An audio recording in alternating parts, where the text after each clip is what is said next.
ఒక మహిళ పిల్లల్ని ఎప్పుడు కనాలి? ఎంతమందిని కనాలి? అన్నది పూర్తిగా ఆమె హక్కు అది.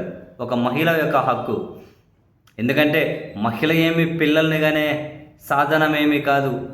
వాళ్లకు విద్య, ఆరోగ్యం, భద్రత, పోషక విలువలు, పోషణ సామర్థ్యాలు చాలా చాలా చూసుకోవాల్సి ఉంటుంది. అందుకనే ఒక మహిళ పిల్లల విషయంలో ఎవరి జోక్యము కూడా ఉండకూడదు. అది పూర్తిగా వాళ్ళ హక్కు, వాళ్ళ నిర్ణయం. కానీ మన సమాజం ఏ స్థాయి వరకు పతనమైపోతూ ఉందో, మన రాజకీయాలు ఏ విధంగా పతనమైపోతాయో, చివరికి పాలకులు అనబడే వాళ్ళు, రాజకీయ నాయకులు ఎంతమంది పిల్లల్ని కనాలో, ఎంతమంది పిల్లల్ని కంటే ఎంత ఇస్తారో బహిరంగంగా పదే పదే ప్రకటించే పరిస్థితి నిజంగా చాలా బాధాకరం.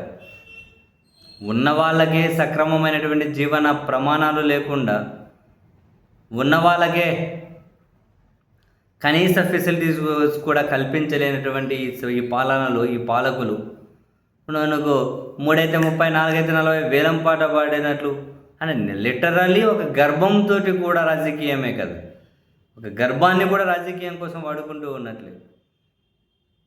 మహిళలు ఏమైనా కనుక జనాభాను పెంచే మిషన్లో ఏంటి? కాదు కదా. సో ప్రభుత్వాలు, పాలకులు ఆ విధంగా డైరెక్ట్గా 3 అయితే 30, 4 అయితే 40 అని చెప్పి ఇటువంటి మాటలు మాట్లాడవచ్చా? ఇది ధర్మమేనా? ఒక మహిళ గర్భాన్ని మరెవరో కంట్రోల్ చేయొచ్చా? ఇది న్యాయమా? వాళ్ళకి ఏం హక్కులు ఉండవా? కనీసం వాళ్ళ ఆరోగ్య విషయంలోనైనా, వాళ్ళ భద్రత విషయంలో అయినా, పౌష్టికాహార పోషక విలువల్లో అంటే అటువంటి అంశాల్లోనైనా వాళ్ళ జాగ్రత్తలు తీసుకోవాలను, నిర్ణయాలు తీసుకోవడం వాళ్ళ చేతుల్లోనే ఉండాలను.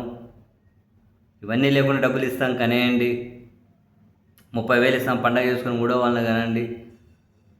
నిజంగానే చివరికి రాబోయే రోజుల్లో రాజకీయ పార్టీల మేనిఫెస్టోలు ఇంకే రూపంలో ఉంటాయో, ఇంకా మనం జనరల్గా ఈ రాజకీయాలు పతనం అవ్వడానికి ఇంకేమీ స్టెప్పు లేదనుకున్న ప్రతిసారి మరింతగా పతనం అయిపోతూ ఉంటాయి.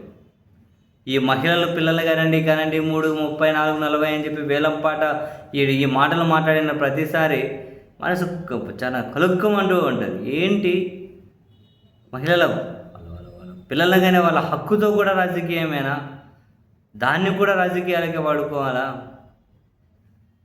నిజంగా మాట విన్న ప్రతిసారి చాలా బాధేస్తుంది.